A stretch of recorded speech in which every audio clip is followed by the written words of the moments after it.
Hello and welcome back to the What the Falk review show one of us live from Frankfurt and not in a very good mood. We are here to review England, so I'm not in the greatest of moods, but nonetheless, I'm sure there'll be some stupidity that goes on at some point during this call that will cheer me up. First and foremost, joining me is Ross Black. Ross, I think it's your first review show, or the first of one of the first of the Euro shows, but that was boring, wasn't it? That was really boring. Yeah, it's the first one with you, Graham. I did it on Sunday after the game. But trying to put a positive spin on it, but not even the biggest PRs. Which doctor could put a positive spin on that, because I think you summed it up pretty well. Crap. Yeah, just really, really, really boring. I'm assuming it came across on the telly as much as it did for everyone in the stadium. I'm lucky enough to say I've been to a couple of major tournaments with England, and that was comfortably up there with one of the worst. And the annoying feeling was you could kind of feel it coming as soon as we scored. But I've got another person with me, of course, as always. Somebody likes getting stuck into England and Southgate quite often.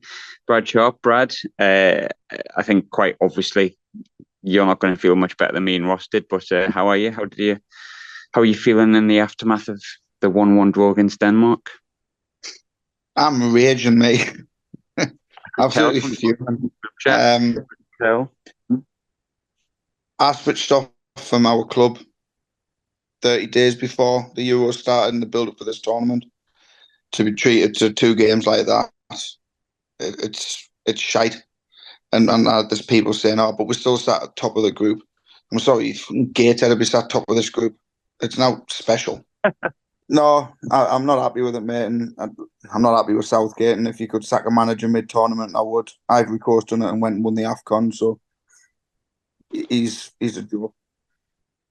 I mean, I've vocally said before I'm a more of a Southgate fan than I'm not, but today was really poor, and I thought Serbia was relatively poor after the first sort of 30 minutes, and the games leading up to the tournament haven't been great. And I've got to be honest and say that England then today was, I don't know anyone that was happy with Southgate after that. I've got to be honest with you, and I think a lot of it comes down to team selection and also the way that he played.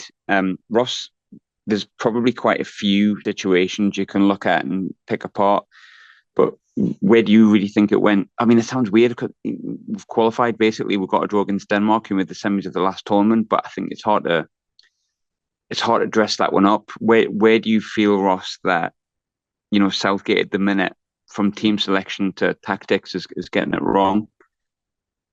It all starts with a balance for the midfield, doesn't it? Let's be honest. And I think the alarming thing for me is he came out after and went, "Yeah, it's an experiment. We're not really sure how to replace Calvin Phillips." I'm sorry, but Calvin Phillips hasn't played for England for over a year. You've had so many friendlies, so many preparation games to sort this out. I was at the Bosnia game at St James's, and Trent only looked good when he went on out wide. He wasn't that good in central midfield. So why all of a sudden?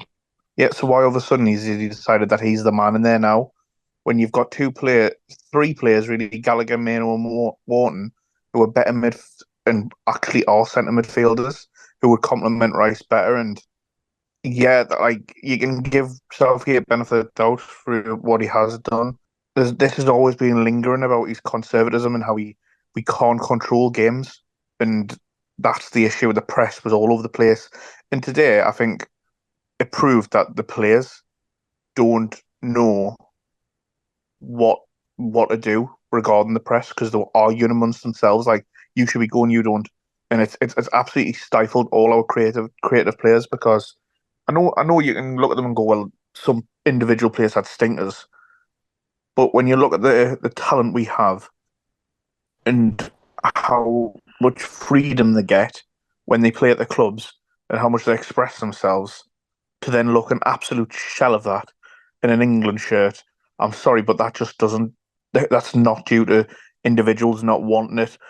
Okay, like you say, performances and levels may dip, but there's caveats to that and there's effects to that, and I think it all stems from the setup and the tactics, and that's on one man. And unfortunately, I think I thought he should have went after the France game, and I feel like he's going to go down now in a really, really poor light in what he should have. He should have went on a high, but now he's going to go showing his tactical ineptness that has been, in my opinion, glossed over at times when we've lost big games because we give it a go. But now it seems like it's a tournament too far.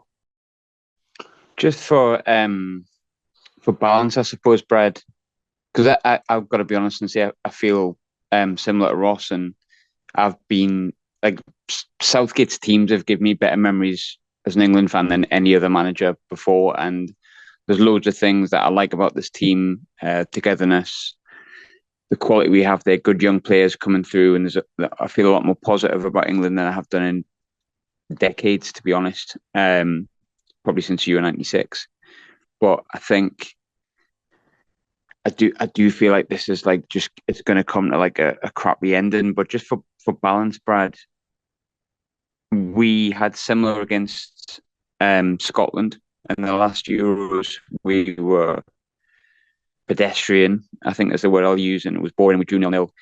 We weren't that great against Czech Republic in the next game, which got a 1-0 win, qualified.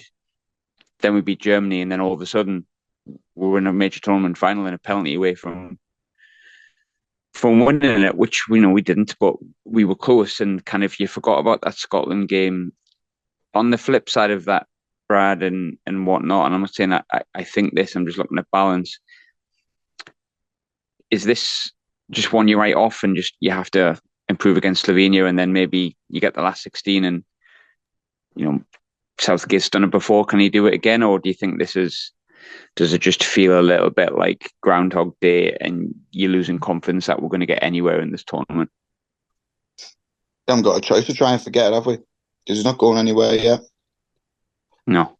I'm telling you now, playing as he is, which we've done, I think we've done it against Croatia 2018. We've done it against the Netherlands in the what's it called? The Conference League, the Nations League.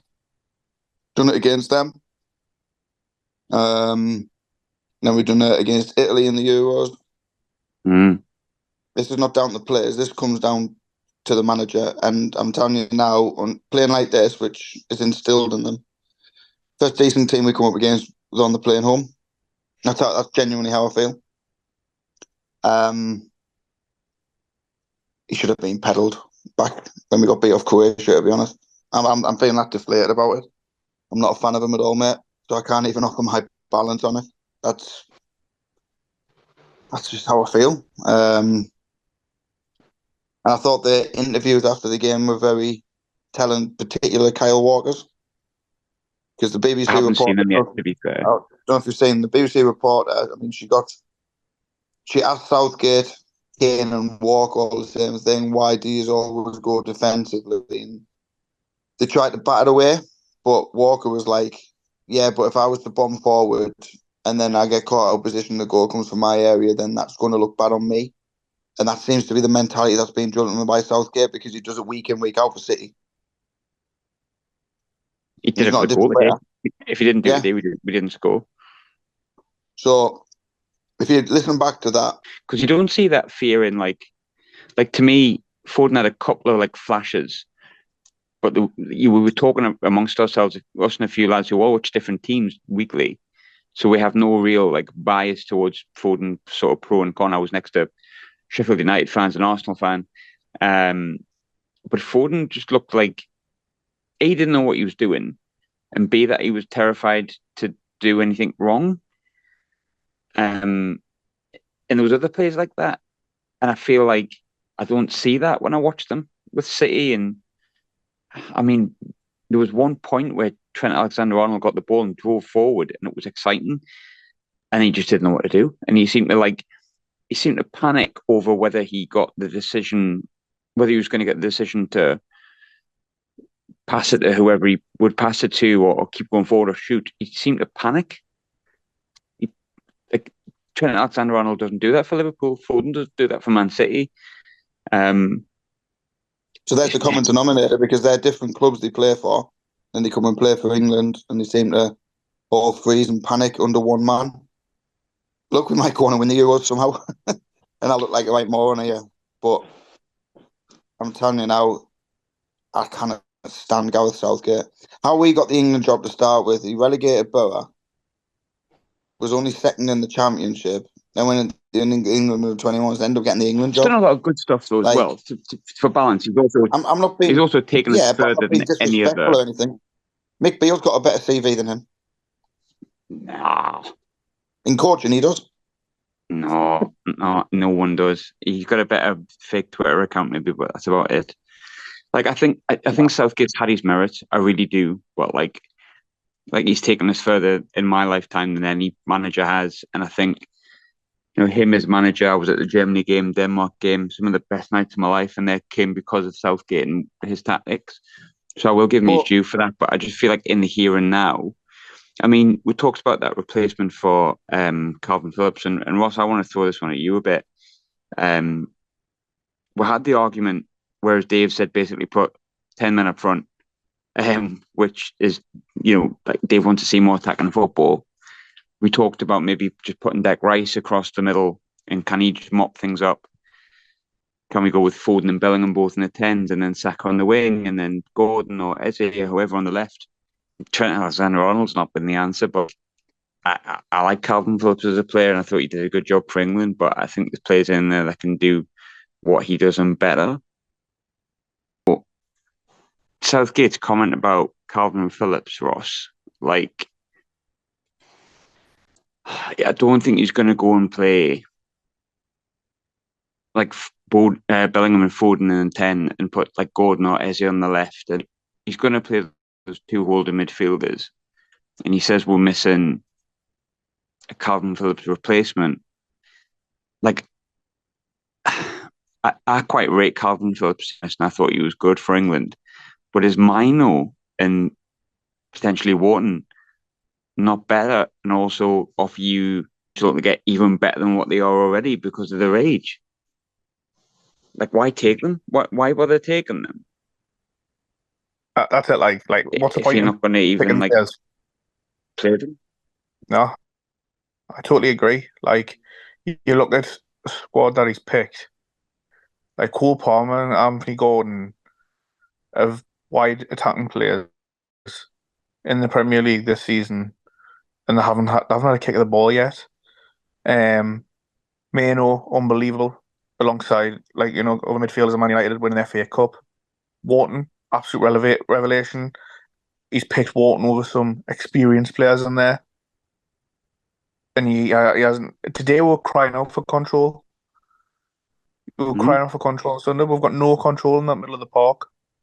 But to me, though, every sub he makes, it's man for man, same position, same formation, same ideology, and he needs to stop being so rigid in his formations.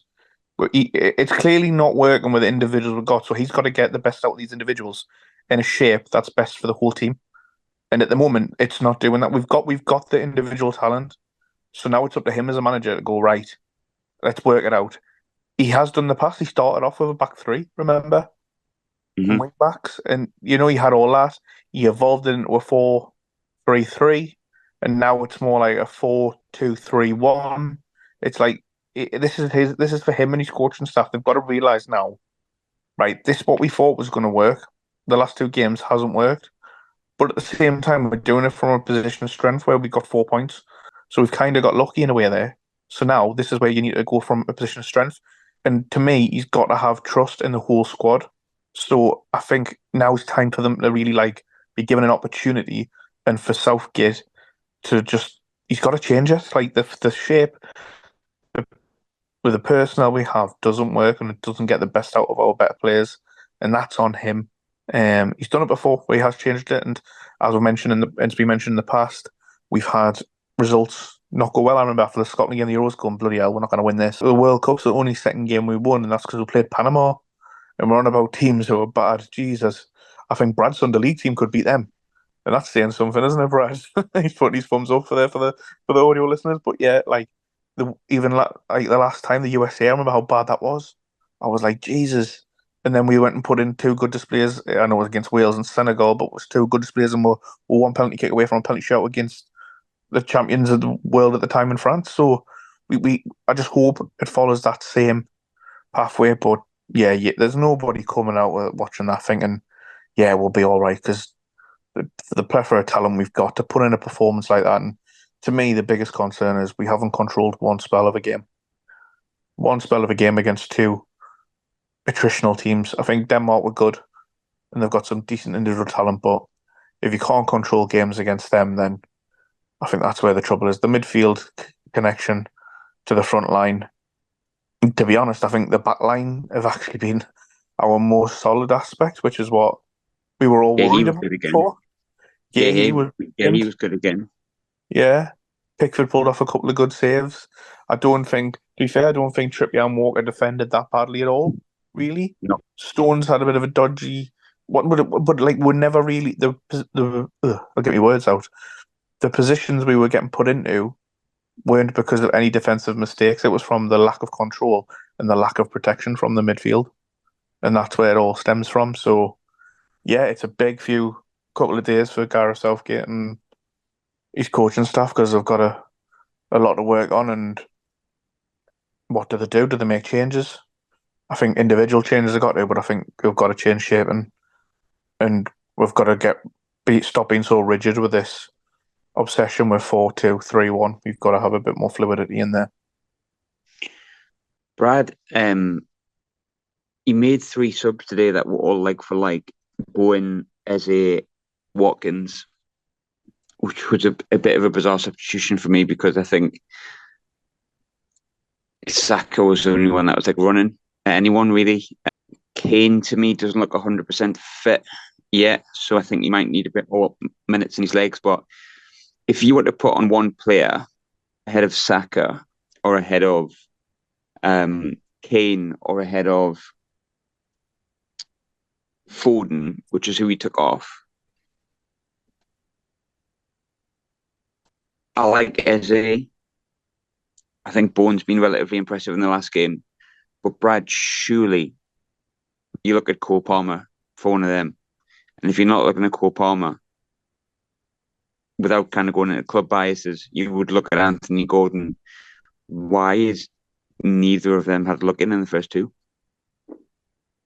Southgate has his favourites, and he always has. Simple as that. But Eze in that though, like he brought in Eze, Watkins, and Bowen, which they haven't played that much previously. Is that because Bowen will defend more, or? Yeah, it's you've just hit the nail on the head. It's exactly why, because he's such a defensive manager. He knows that Gordon and Palmer are going to be pushed up 10 yards higher at all times. And if I had the answer, mate, I'd be England manager myself. I should be England manager because I'd do a damn sight better than him. It just seems like I came on here to be negative and raging, but I said it before the tournament. I've got no faith in Southgate at all. I mean, it's not working. Look, like I say, I'm coming from a different perspective. There's a lot of good things I've liked about Southgate, but there was a feeling within that crowd today, between however many England fans were there, collectively, that this is not going to be a good tournament, and we're wasting another good generation by being too defensive. Yeah, without doubt. And it's not just this tournament. I don't want to keep going back over, but it was because of Southgate we didn't beat Italy at Wembley, in my opinion. Mm-hmm. Went a goal up, was it 3-4 minutes in? I thought he could defend for 80 odd minutes. It was a minute. Thought he could defend for 80, 90 minutes, and it's just not going to work. I'm sorry, No. it's tournament football. I get it. You might have a bad performance every now and again, but when it's a recurring theme and it's the same conversations over and over and over, and every fan, pundit, former professional, current professionals on social media asking the same question: why are we being so defensive? They can't defend it. That's a bit of a you can't defend the indefensible. But Southgate will try. Everyone's asking why he's Cole Palmer pushed Erling Haaland right to the end for the top scorer in a relatively, I'd say, poor Chelsea team, but they came to life at the end, didn't they?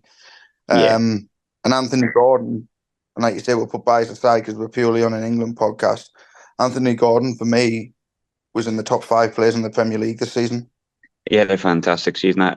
Look, I hate saying it because of obviously who he plays for, but I've seen him once or twice on the telly. I've seen him the highlights.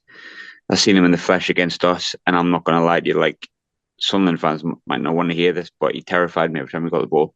He's just pure speed. He was a completely different level, wasn't he? Yeah. I mean, I know we can say we've been watching League One and Championship football for the last God knows how long, but when a player like that comes along, you can think back to your Premier League days and think, who's had a better performance than that? And there's not many that would spring to mind that you see in the flesh that you would think, bloody hell.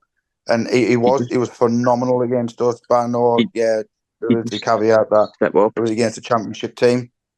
But he done it week in, week out against the likes of Man City and Man United and Arsenal and Spurs. He terrifies the life out of them. You can't tell me he's not going to terrify the life out of fullbacks that some of us are not even heard of because they're playing in the flipping Denmark First Division or the Serbian Third League or whatever. He's playing against world-class players week in, week out and making them look amateur. Why is he not getting in to this team? I think the Palmer one for me is... The Palmer one's the one that annoys me most. Yeah, 100%. But both of them, how many times do we look to go long? When Pickford's got the ball, we try and play a ball over the top and in over the top. But then we've got players who don't make them runs in behind. They want the ball to feet. There was a great tweet I think I seen earlier. It was something someone put on. I'll have to find it. I put it in the group, didn't I? Oh, what was it? Bear with me 1 second, Graham. I think as well, we're not necessarily saying you must start Anthony Gordon, you must start Cole Palmer. I don't mind, for me, Saka and Kane are automatic picks. I wouldn't have Foden on the wing, to be honest. I'd have him more central. But, for them not to even come on, I like Eze. I like Eze a lot. I thought he didn't do anything when he came on. Bowen, I don't know. That's it there, Graham. Not for me. The tweet says, and I quote, "The thing that sums up Southgate managing this England team is that he shoehorned a fullback into midfield because of how good he is at passing in behind, but then chooses 4 attackers that all want to defeat." Yeah, it's true, isn't it? So if you're going to play Trent in there, play them balls in behind, bring your Gordons and your Palmers on who are going to make them runs. If not, make that sacrifice and even drop Bellingham in there where you can put Foden into his creative position. You know what I mean? It's baffling, but look, don't come to me about Southgate again because I'm just going to keep getting more and more angry. I think I'm more pissed off at Gareth Southgate at this moment in time than I am at Kira Louis Davis and Christian Speakman. That's how fucking angry I am at the moment. I thought you were going to say you're more angry at Southgate than Sunderland's manager, and I'm going to say, well, that's impossible. We haven't got a manager, and I still wouldn't take this prick. I think I would. I'd take anyone at this point, but that's another podcast from the day. We're also kind of leave the sort of final word with you and Brad, actually, on the final thing. We're going to get through the knockouts where we finish, whether it's top or second. I think as much of a muchness, I think we'll be fine and get through. Prefer to be first because it's easier. The last 16 tie, but what do we do, Ross? What does Gareth Southgate do to kind of turn this ship around? Because I think it feels a bit Titanic-y at the minute, doesn't it? He's got to change it up, the system. The system's not working. Yeah. He's got to prove his worth now as a coach about what he can do with this talented bunch. You can't... Well, first of all, Trent never plays centre midfield for England ever again. That's done. You unleash this young talent in a system that's going to get the best out of them. That's what you're there for. You're a coach of a team. You're not a manager. You don't have to manage a club. You don't have to manage anything. You're a head coach, basically. You're given this pool of talent and you put the best system and you pick the better players to fit that system to get the best results, and he's got to do it now. Like you say, I think as well, he's got to take the blinkers off a bit, because I think he's probably been a bit too cautious. But overall, we need to get control in that midfield. That's where the top and bottom. We need to get control in that midfield, and we need to get Harry Kane playing as a centre forward and not as a centre midfielder, because that was infuriating today. How many times he was just in the way of the midfield. I'm sorry, but he's not at Bayern Munich anymore, where they've got 20 men behind the ball. You're a striker for England. You don't need to come that deep. And I think, again, they've got to drop all their egos as well, because after the game, it was all, yeah, when top of the group and all that means absolutely fuck all. Like, no, we're not idiots, but we also know that they're not idiots, so they're either lying to themselves or they're just towing the party line. Like, I'm sorry, it's time to step up, overall and take a bit of responsibility. And I'm hoping, as you mentioned, a few individuals there who have had great seasons, I think they should probably get a chance in the next game. Like you say, we're going to qualify regardless, but I think yeah, that's what I think. Well, Graham, what do you think? Because obviously you were there, it was different seeing it on the ground, but what do you think needs to change? I was really disappointed, but I largely agree with what you say about the midfield. I largely agree with you on that. I think you could tell from about the 5th minute, everyone around you was saying, like, look, Trent's like, this is not going to work. We said it at the last game. There's people like with the Serbia game, and they're like, this is not working. I watched the game. I agreed with it. And I was saying, do you think we need to go into the 2-10s? Would you bring on an Anthony Gordon? And they went, well, that's an option. But, like, I mean, Declan Rice had a bad game as well today. Rice was poor. So you had the feeling that if you were going to change it, you needed somebody next to him. But then he brought on Conor Gallagher, which brings you energy, but he gets booked straight away. For me, I would be getting Mino in there. I'd be all right with Wharton as well. Look, I don't know a great deal about either of them. I can't even say I've watched them for seasons, because neither of them have played for seasons in the Premier League. But from what I've seen of them, they both have a bit of zip. They both control the ball well. They both keep the ball.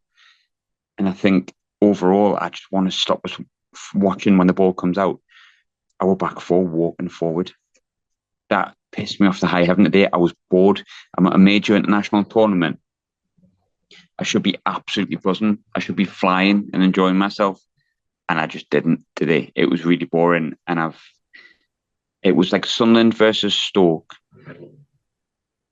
0-0 Monday night on Sky. But my phone needed to run out of battery, so we'll leave the misery at that. Thanks for joining me, lads. Yeah, Mark Gay was good though. Yeah, man the match. Yeah. There's your positives. We scored. Didn't get beat. That's it. Should we leave it with that positive? Your battery's going to die, so I better just leave the positive. Yeah. I don't think it's coming home, lads, but you never know. It might. I wish Southgate would come home early. I'm going to be coming home tomorrow. Have a safe journey. Safe church. Bye, everyone.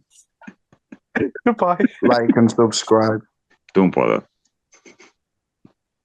Follow the manager.